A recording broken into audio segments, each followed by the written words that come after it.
Hello and welcome to News Central TV. I'm Darshan Usman. The top stories this hour.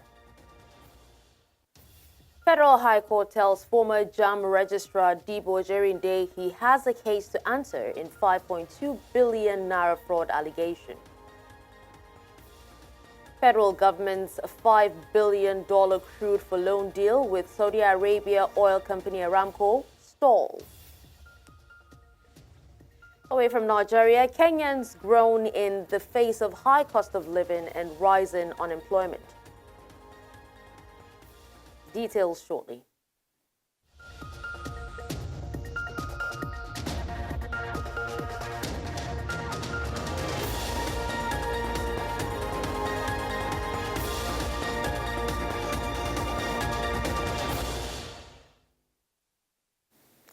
We begin the news from Abuja, where Justice Obiora Egwuatu of the Federal High Court Abuja has dismissed the no-case submission filed by former JAMB Registrar Dibu Ojerinde, who is facing an 18-count charge over an alleged 5.2 billion naira fraud.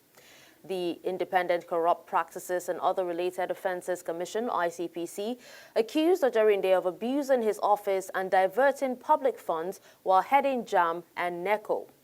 Justice Egwuatu ruled that the ICPC's witnesses have established a prima facie case requiring Ojerinde to enter a defense. Now, meanwhile, the court adjourned the case to July 16. Ojerinde, who pleaded not guilty, has previously attempted to a failed plea bargain. The allegations against him violate several provisions of the Corrupt Practices Act and Advance Fee Fraud Act.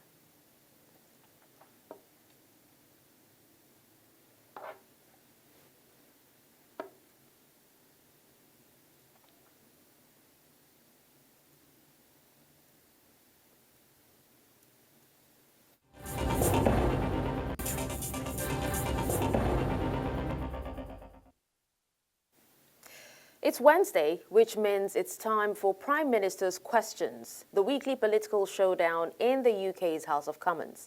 Now today, Prime Minister Sir Keir Starmer faces off against the leader of the opposition, Kemi Badenoch, tackling the biggest issues of the week, including the winter fuel payment, which has been reinstated, more pensioners this year, and the explosion of 2 Israeli MPs for anti-Palestinian comments. Expect tough questions, fiery exchanges, and no shortage of political drama. Physical and mental health are finally falling. So last week I hosted a round table with young people and heard how music and arts programmes like the fantastic Gloucestershire Music Works are transforming mental health outcomes. I also chaired a panel on comedy on prescription in South by Southwest with Lou Jackson and Jonathan Pye, utilising laughter to improve well-being and reduce waiting lists. So can I ask the Prime Minister to back our campaign in creative health and urge him to go further in reducing waiting lists for all patients? Thank you. Can I comment? He's got great expertise. He's worked for many years in the NHS as a GP, and I support the work that he's doing. Our plan for change has cut waiting lists, as he points out, by almost 5,000 in his local trust, and we're going further, including through state-of-the-art radiotherapy machines rolled out across the country, Mr. Speaker. There's one going into his constituency, more scanners going to 27 other hospital trusts, including 2 hospitals in the constituency of the Leader of the Opposition. All made possible by the decisions that we've made, and I know she'll want to stand up and welcome that. Leader of the Opposition, Kemi Badenoch. Mr. Speaker, perhaps the Prime Minister knows something I don't know. There's only one hospital in my constituency. But Mr. Speaker,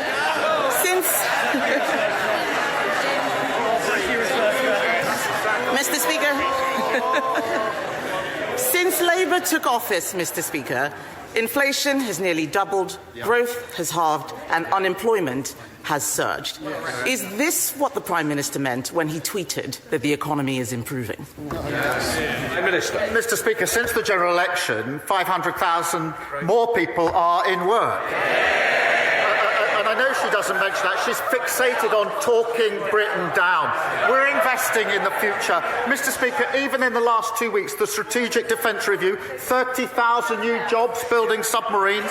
Yesterday, the Sizewell announcement, 10,000 new jobs. Tens of thousands of construction jobs building the social and affordable housing that was announced this morning. That's the difference that Labour makes in government. Mr. Speaker, he must be talking about a different economy. All of us in this House heard about unemployment increasing. Unemployment has increased every month since Labour took office. Last year, he said he was taking the winter fuel payment away to balance the books. But the books are not balanced. In fact, they are worse. This year, the deficit is forecast to be £10 billion higher since the budget. Not since last year's election, since the budget. In what way are the books now balanced? Mr. Speaker, she's obviously missed the interest rate cuts, the growth figures for earlier this year, the Strategic Defence Review, local transport, £15 billion going in, free school meals, Sizewell, social housing. Mr. Speaker, but she stands there to lecture us, and I say Liz Truss is obviously back in vogue, advising reform officially now, haunting the Tories, and I remind her that the Shadow Home Secretary, I think he was then Chief Secretary to the Treasury, he gave the Liz Truss budget, Mr. Speaker, 9.5 out of 10. The Leader of the Opposition said what was wrong with Liz Truss's budget was not necessarily the package, that was all right, it was the way it was sold. They've learned absolutely nothing. Mr. Speaker, he loves talking about Liz Truss because he loves talking about Liz Truss. Why? Why? Because he wants to hide from his own economic record. He's a coward. He's a coward. Every time he stands up there and talks about Liz Truss, it's because he is scared about talking about his record and what is happening to the economy out there. Let's bring it back to the U-turn which he's running away from. A U-turn on a policy that his MPs went out defending time and time again. Let's go through what's happening here. 1 minute, they said it was right to take the winter fuel payment away, that there might be a run on the pound. The next minute, they said it was right to give it back. This is laughable. He stands there all puffed up and self-righteous. Why can't the Prime Minister just admit that he made a mistake? Mr. Speaker, they left a £22 billion black hole that we had to fill. And that's why we took the right decisions. We've stabilised the economy. That's why we've seen 4 interest rate cuts. The triple lock is committed to on this side. They say it's unsustainable on that side. That's £470 for most pensioners and good Q1 growth. 3 weeks ago, I said that I wanted more pensioners to be eligible for winter fuel. I'm really pleased. We set out the threshold and the certainty that is needed. And she says I don't want to talk about my record. What about free trade deals, record investment, free school meals, breakfast clubs, social and affordable housing, defence review, Sizewell? We could go on all morning, Mr. Speaker, but we've got the Chancellor who's going to say even more in a minute. Mr. Speaker, I think she at the weekend said that she would be getting better in the role. She could start with apologising for the Liz Truss budget. That would be better. Mr. Speaker, I get better every week. He gets worse. Yes, he gets worse. Last week, Mr. Speaker.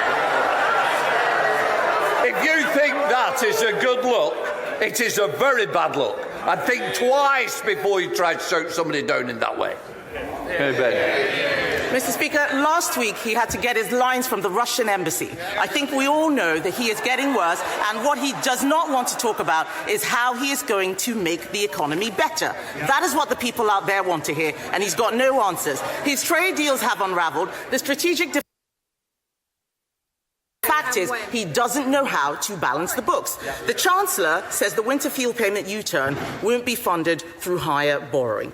So will the Prime Minister admit that it will be funded by putting everybody's taxes up? Prime Minister. Mr. Speaker, I think she let slip on the Back Forward programme the other day.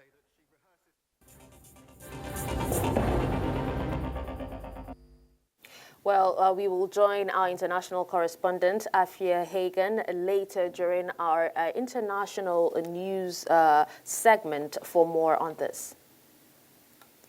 Away from that, a new crude-for-loan deal between the federal government and Saudi Arabia oil company Aramco worth $5 billion has stalled following the recent decline in crude prices.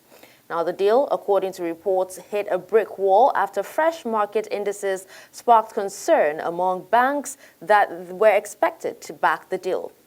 Lower oil price means Nigeria could need more barrels to back the loan, but years of underinvestment are complicating its ability to meet production goals. The latest development comes weeks after Tinubu sought approval for $21.5 billion in foreign borrowing last month to bolster the budget. To help make sense of this, we're joined by an energy consultant, Sheun Dania. He joins us from London. Welcome, Sheun. Hi, good afternoon. Good afternoon. Now, let's start with the basics. Help us make sense of the $5 billion crude-for-loan deal involving Aramco. So this deal is essentially a financing agreement where Nigeria will borrow $5 billion from a consortium of banks. And Saudi Aramco, playing a key role as a facilitator and an off-taker for the crude. So in return, Nigeria will repay the loan by supplying crude. I think what was agreed about, at least 100,000 barrels per day to Saudi Aramco, and Saudi Aramco pays off the banks. So this is usually what is referred to as like an oil-backed loan. It is a common mechanism that is used by oil-producing countries to secure cash upfront when pledging future oil productions. And I think the deal was first disclosed when they had the Saudi African Summit in 2023 between the Crown Prince of Saudi Arabia and our President Bola Tinubu. And it's part of the Nigerian broader $21.5 billion foreign borrowing plan that we required to fund our budget. Okay, now, but how directly tied was this loan to expectations around crude oil prices? It's tightly linked to crude oil prices. So when prices are high, Nigeria can commit fewer barrels of oil to repay the loan, making it more attractive for lenders. But since the crude oil price is about 20% from the time when the agreement was done, it's down to about 65 barrels per day or thereabout. It means that Nigeria will need to supply more barrels of crude oil for the same dollar value payment that we need to make. That's now increasing the risks for the banks. And the deal was structured assuming that the range probably used about $75 per barrel based on historical trends. And right now, it's a little lower. It makes it very difficult for both the lenders and Nigeria to meet up with its obligations.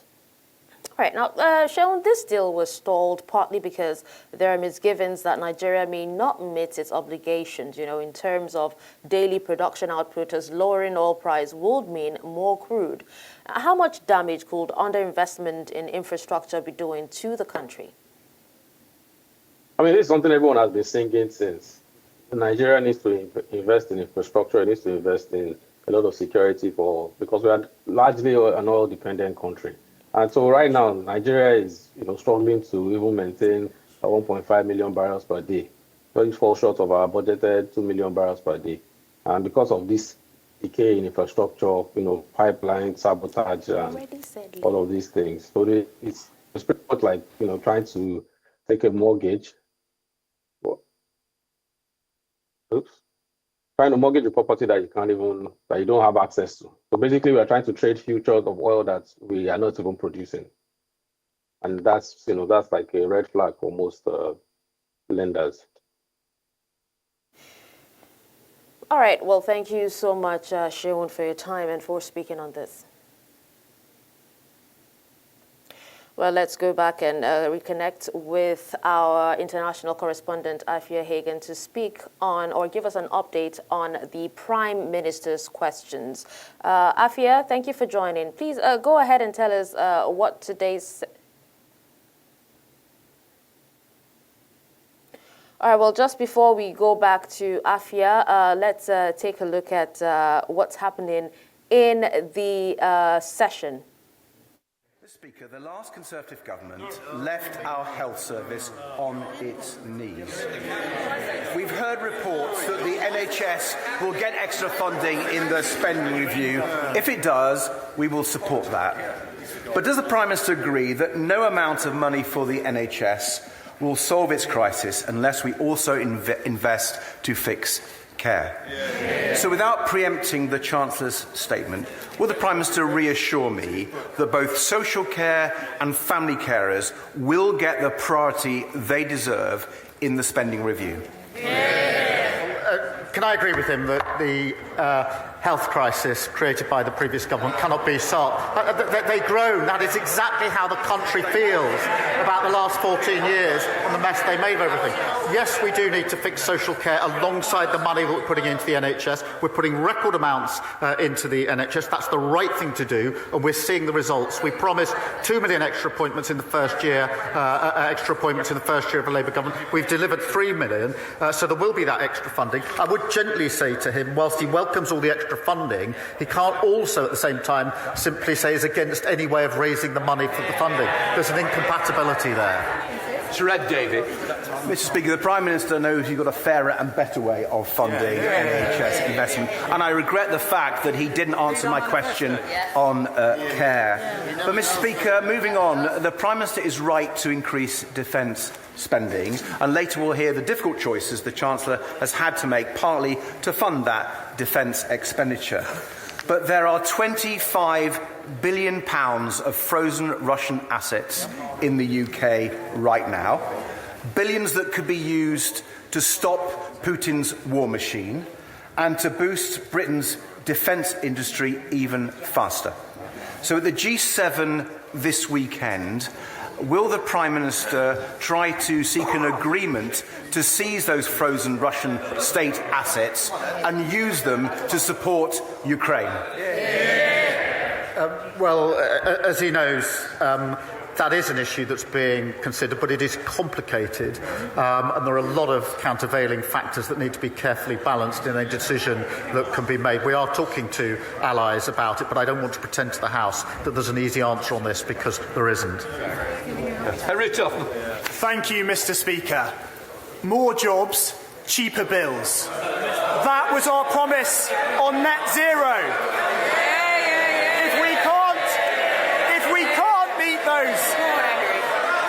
If we can't meet those goals, then we must consider our approach.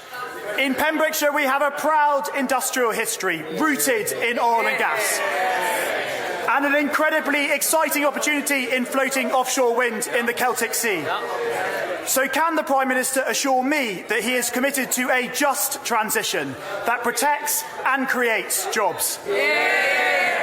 Thank him for raising this. I believe this government must seize the opportunities of net zero for working people, creating good skilled jobs, taking them off the roller coaster of volatile fossil fuel markets. Under past governments, Mr. Speaker, hard-working communities had their pride and their jobs ripped away, and we will never do that in relation to a transition. We've already seen £40 billion of investment in energy and renewables, and the CBI shows that 38,000 jobs in Wales are linked to clean energy. I want to see more of that. Both of them are against it. Saoirse Eastwood. Thank you, Mr. Speaker. Mr. Speaker, with your indulgence, I just want to pay tribute to the Police Service of Northern Ireland briefly for tackling public order in Northern Ireland over the last 2 nights with over 30 police officers injured. I'm sure the whole House would want to join with me in that, and also condemning the racist violence. Mr. Speaker, whether it's the cardiac scandal at the RVH in Belfast, the cervical smear scandal in the Southern Trust, the COVID-bereaved families, or the crash of Chinook Zulu Delta 576, all of which has impacted my constituents in Lagan Valley. The common thread here is that families simply wanted the truth, but they were let down by institutions at every cut and turn. Will this government urgently introduce a duty of candour bill and ensure that it reflects what the Hillsborough Law Now campaigners and families have fought so very hard for? Can I start with the important point she makes about Ballymena? And I utterly condemn the violence that we've seen overnight in Ballymena and in other parts of Northern Ireland, including against PSNI officers. It is absolutely vital that the PSNI are given the time they need to investigate the incidents concerned, rather than face mindless attacks as they seek to bring peace and order to keep people safe. And the Northern Ireland Secretary is in touch with the PSNI and the Executive, and I'm being kept updated in relation to that. In relation to the tragic cases that she raises, firstly, I thank her for raising them, and it is important that we have a legal duty of candour. We will be introducing that because, as she says, there must be the truth here based on all people being dealt with on the basis of dignity, fairness and accountability. Thank you. Yasmin Qureshi.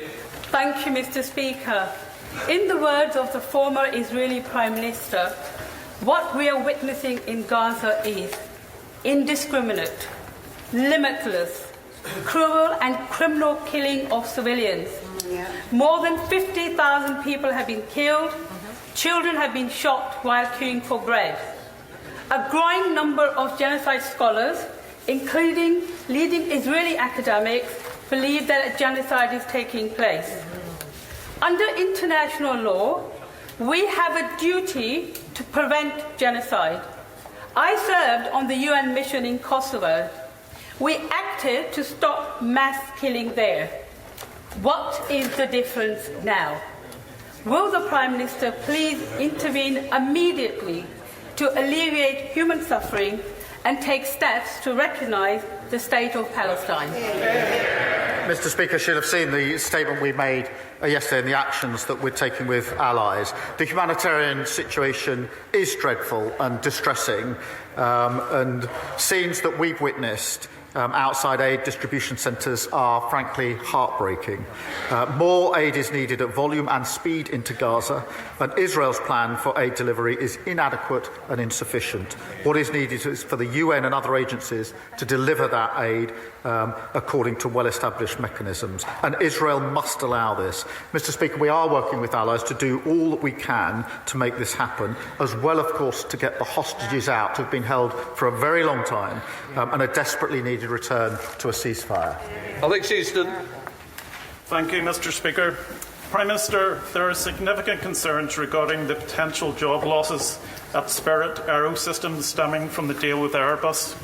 Would the Prime Minister agree with me and intervene to bring all the main players, including the unions, the Business Secretary and the Secretary of State for Northern Ireland, around the table to ensure these jobs are protected, especially considering the scale of the issues akin to the challenges faced by British Steel? And also, there is an issue for Northern Ireland businesses with the outworkings of the Northern Ireland Protocol and the Windsor Framework.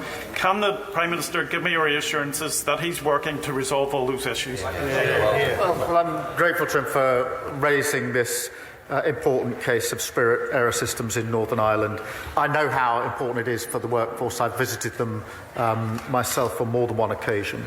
Airbus's decision to expand UK operations is good news for the sector and testament to world-class manufacturing expertise, and I want to see those high-skilled jobs protected. The Northern Ireland Secretary has met Airbus, the trade unions and assembly representatives to discuss the best outcome. The Minister of Industry is continuing engagement with stakeholders, and we will do everything we can in relation to this situation. I'm grateful to him for raising it. Thank you, Mr. Speaker. Will the Prime Minister join me in condemning decisions taken by the Transport Minister of the previous government, who turned their back on promises to deliver a new train station at Bean Park, which derailed growth in my constituency of Dagenham and Rainham? And will he also agree that the Grampian condition on the Bean Park development must be honoured and that infrastructure must accompany all developments of scale as we get on with the job of delivering millions of new homes? Well, I know she's been fighting hard for this project for years, and she's right, the previous government failed to deliver. You could say that about anything they touch, Mr. Speaker. But the Rail Minister is working with the Mayor and Housing Minister to get an appropriate solution to unlock housing in the area. Mr. Speaker, we'll also bring C2C back into public ownership, improving reliability and performance and ensuring every penny is focused on better service. I imagine when I said disaster is referring to the last government. Thank you, Mr. Speaker. I've spoken with parents with children with special educational needs and disabilities, but aren't getting the support they need in school. However, if as a result their child is out of school, they're left facing prosecution, fines or even prison time. Punishing parents for the failings of a broken system is outrageous. So will the Prime Minister end this by backing Lord's Amendment 349A to the Children's Wellbeing and School Bill, and will he meet with me to discuss this further? Can I thank her for raising this? The epidemic of absence in our schools is something that really does worry me and concern me. Thanks to the efforts of schools and parents across the country, we've seen over 3 million more days in school this year compared to last, which is really important. But we do know that pupils with special educational needs face more complex barriers in relation to school attendance. Look, we will, of course, look at all amendments in the usual way, but in this instance, I do think we struck the right balance. Chris Webb. Thank you, Mr. Speaker. May I start by congratulating Sir Billy Boston. Billy ended his career playing at Blackpool, and I know this has been a long campaign by the Culture Secretary, the Speaker, the Honourable Member for Makerfield, and many in this House, so congratulations to Sir Billy. Are waiting for council housing in Blackpool. This is a damning indictment on the legacy of the previous 14 years of the government. Hundreds of families in my constituency are waiting for housing, stuck in bed and breakfast, or like my constituent Casey, who's sofa surfing with her 2 children in tow. So will the Prime Minister, alongside the Deputy Prime Minister, commit to a new generation of social housing and council housing in my constituency and help me build a better Blackpool?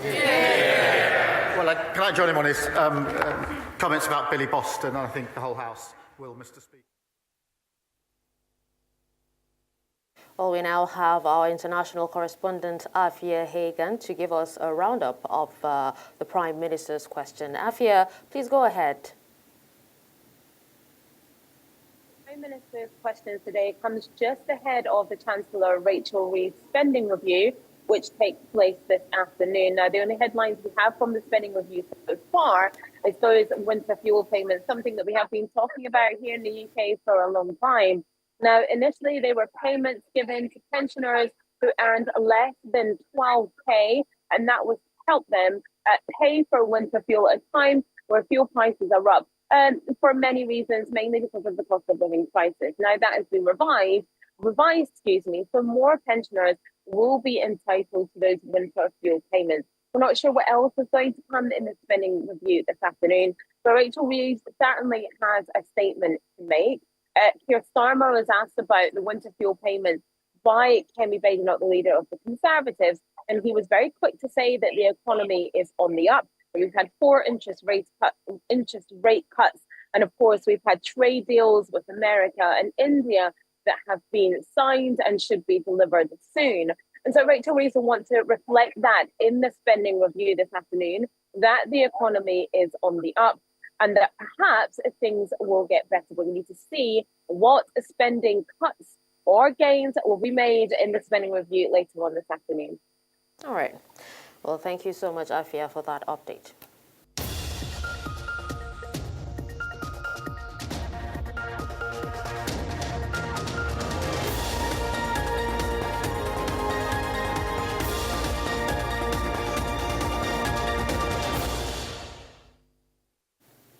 Thank you for staying with us. Now, a pro-democracy group has called for the nullification of the recently conducted APC primary election in Oshodi, local government area of Lagos. The Centre for Policy and Good Governance at a press conference in Lagos says it has sufficient grounds on the issue of age falsification, certificate forgery and perjury to disqualify the chairmanship candidates. The group urges the concerned leaders and stakeholders in the party to promptly address the matter to uphold the principles of democracy. Based on the proof of the NIN, it has shown and proven that the executive chairman and the candidate of the APC in the forthcoming local government election falsified his age. It is pertinent to know that the said candidate had previously falsified his age to meet up the requirement in the 2023 House of Representatives, 2003 House of Representative election, and now wants to arm twist the other aspirants who have credible and genuine documents for the election. We have sufficient grounds on the issue of age falsification, certificate forgery and perjury to disqualify the candidacy of Mr. Kehinde Adeola Oloyede Almoruf. If you have committed an offence against the law, it is an offence. And falsehood is falsehood. And this is fraudulent.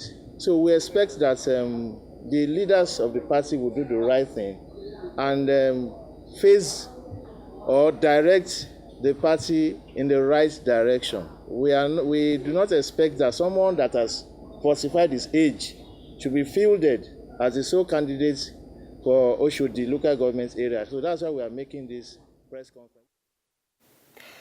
The people of Ohabere Umuchime Namanso Autonomous Community are now facing what may be their worst fears in erosion menace following the total collapse of their major access route to the village. The village has also, for the umpteenth time, called on the government to come to their aid in order to save the lives and property of their people. The traditional ruler, Eze Ihanyichukwu Ezigbo, has also beckoned on the ancestors to save their community. I felt so bad when I behold this my co-wife. See her there. She's the owner of this house. She's my co-wife and she's the owner of this house. The sincere truth about this matter is we, the women, are so much affected by this menace that this erosion has caused. Our children cannot cross here like the men have said to access their school. So also our farm work.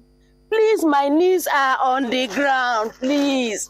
Whosoever is concerned, whether the federal government or Abia state government, I plead that you people will show us mercy. Please, you people should show us mercy. Because Gary is so expensive and we cannot access our farms. Please, we need help. Urgent help for that matter.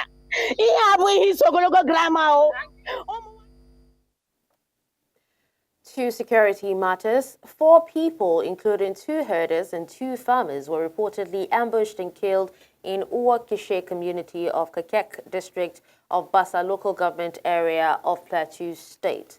Now, 2 persons who were critically injured during the incident were rushed to Jos University Teaching Hospital for medical attention. According to local sources, the ambush occurred while the victims were heading for mining sites. The attack on the victims has caused confusion amongst residents, given the long-standing tensions between Irigwe and Fulani in Miango district of Bassa. Still on insecurity, a group of young people in Plateau State wants the federal government to urgently address the ongoing violent killings in parts of the state.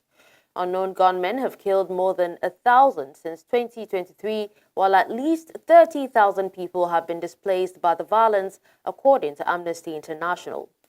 News Central correspondent Chizobanyowe tells us more. The Plateau Youth Council in Riom local government area says the resurgence of these killings within the council, which they say are unprovoked, now leave the locals in fear and untold suffering. The marauding activities of these armed militias have continued to dispersing indigenous communities of their heritage and means of survival, and displacing several more thousands of our people into life of destitute and uncertainty.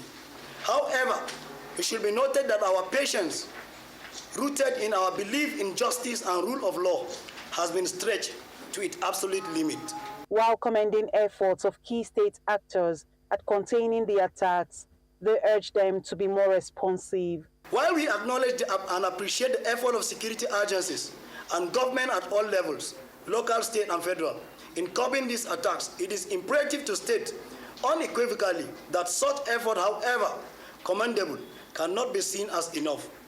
The people of Riom have exhibited extraordinary patience. This patience, however, should not be mistaken for weakness, apathy, or an invitation for further aggression. Meanwhile, media officer of Operation Safe Haven, Major Samson Zakom, says his men are leaving no stone unturned in ensuring the safety of both lives and property in the state. In the last few days, some attackers have been arrested. Some have been neutralized through intelligence-based operation. Our troops are not relenting in keeping both the hinterland and the metropolis safe. Troops have been strategically deployed and are constantly embarking on both foot and vehicular patrols to deny this miscreant freedom of action. With agitations in some quarters for more results from the security agencies, government at all levels are also urged to wade in to save the state from further chaos. In Plateau State, for News Central, Chizoba Anyui. Coming up, as harsh economic realities bite in Kenya, citizens struggle with high living costs, unemployment. We'll tell you more after the break. Join us again.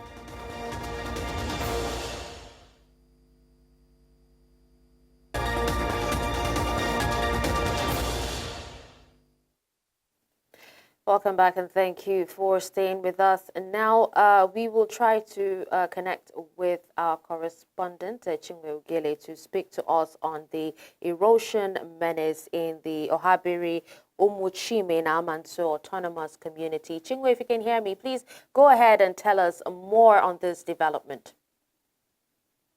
Thank you very much. It's really been a tough time for the people in this community because the erosion menace actually cut off a section of the community from the rest of them, making it difficult for them to access their farmlands, go to their streams, and even go to church. So today, the community leaders, the women leader, all gathered to say that the government should come to their aid.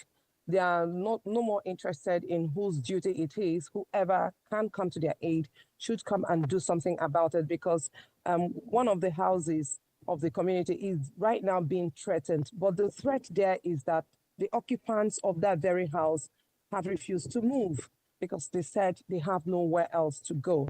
So now the community and the government have a lot of duty to do here to make sure that they move this family to a safer place so that they are not carried or washed off by the erosion that is threatening this very community, because it is quite big. It happened on Friday, actually. You know, before now, that situation had been, and they had raised a lot of issues and drawn government's attention to it. But it seemed as if no one has been paying attention. But right now that it has happened, the people are scared that lives may be involved. They already talked about one life that was lost to that very erosion menace last year, and they are scared that something similar might happen again this year. So I have here with me a man who's been, I'm at the other end of that very road. This is, I'm in Afara community, because that very road connects to 3 or 4 different communities. So, and behind me is part of that road. So I have here with me, sir, can you tell me your name? Okay. My name is Okechukwu Manito. Okay, sir, for how long has this road been like this? It's just 3 years ago now. This road just spoiled like this. But it's motorable before. It's motorable before. So, taking it and go to the farm, and the people are building houses there now. So, okay, since this thing happened, what has the government done? Has anybody come to do something about the road? No, nobody. Okay, but what actually caused this road to be like this? The thing caused it is when they build it very covered, so there is no water passing through the covert. Just go away the covert. Okay, so thank you very much, sir. What he's trying to explain is that it's actually NDDC that started the reconstruction of this road, the construction of this road, and somewhere along the line they stopped. They constructed gutters at this end and the other end, and the community over there is also complaining about the drainage that is causing that caused the erosion menace. And this man is also confirming the same thing. So right now, the state government and the federal government will have to come together to get a good contractor that will remedy the situation. Otherwise, there will be more property that will be lost and the community will be cut off from their kids and canes. All right. Well, thank you so much for that update, Chinwe. Now, away from Nigeria, Nairobi residents are voicing growing concern over Kenya's struggling economy, particularly the high cost of living and youth unemployment. Despite being seen as a relative economic success in East Africa, the country faces mounting pressure following a challenging year. Many citizens, especially small-scale traders and informal workers, are finding it difficult to make ends meet as profits decline and prices rise. Unemployment among young people remain a critical issue, fueling frustration and economic insecurity. While Kenya has maintained some economic stability in a troubled region, the gap between growth indicators and everyday realities continues to widen. Addressing job creation, especially for the youth, and reducing the cost of living are now seen as urgent priorities for both policymakers and citizens. Yes, at the moment the economy is not doing good because if you look, most of the youth of my age, they are jobless. They are jobless, they are hopeless, nothing is going on, there is no projects, in the hospitals there is no drugs, so the economy is not doing well. My dear, it is slow. I can say I do not manage even to feed the children because the living standard is high and my budget is low. My profit is low. Sometimes I don't get.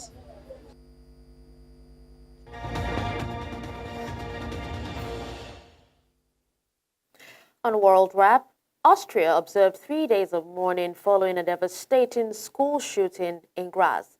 A 21-year-old former student opened fire at the secondary school, killing 10 people before taking his own life. Authorities confirmed the suspect acted alone. Investigators found a non-functional homemade bomb at the suspect's home, along with a goodbye letter to his parents that didn't reveal his motives. The school, with around 400 students, was the scene of the tragic event. Locals gathered outside, leaving flowers and tributes to the victims. The incident has shocked the nation, prompting an outpouring of grief and solidarity. Der mutmaßliche Täter hat sich nach derzeitigem Ermittlungsstand in einer Toilettenanlage suizidiert. Nach aktuellem Stand der Ermittlungen sind bisher 9 Todesopfer zu beklagen, 4 weibliche und 5 männliche. Die Anzahl der verletzten Personen wird derzeit noch ermittelt, aber es sind auch schwerstverletzte Personen darunter.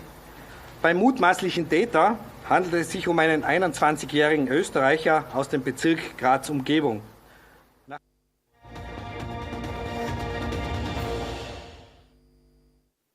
In the world of sports, the West African Football Union, Zone B, has confirmed Côte d'Ivoire as the host nation for the 2025 CAF Women's Champions League qualifying tournament. Scheduled for August 9 to 24, the event will feature top women's clubs from the region competing for a place in Africa's premier women's club competition. Nigerian champions Bielsa Queens and Ghana's Police Ladies, who are making their debut, are among the teams set to participate. This marks the 5th edition of the qualifiers. Edo Queens of Nigeria are the defending champions, while MMPs finished top scorer in the previous edition. Well, that's all at this hour. But before we go, let's take another look at some of our major stories. We told you that Federal High Court tells former JAMB Registrar Dibu Ojerinde he has a case to answer in 5.2 billion naira fraud allegation. We also told you that federal government's $5 billion crude-for-loan deal with Saudi Arabia oil company Aramco stalls. Finally, you heard that Kenyans groan in the face of high cost of living and rising unemployment. Remember, you may send your eyewitness report to the WhatsApp number on the screen. Do follow us on social media. We are at News Central TV.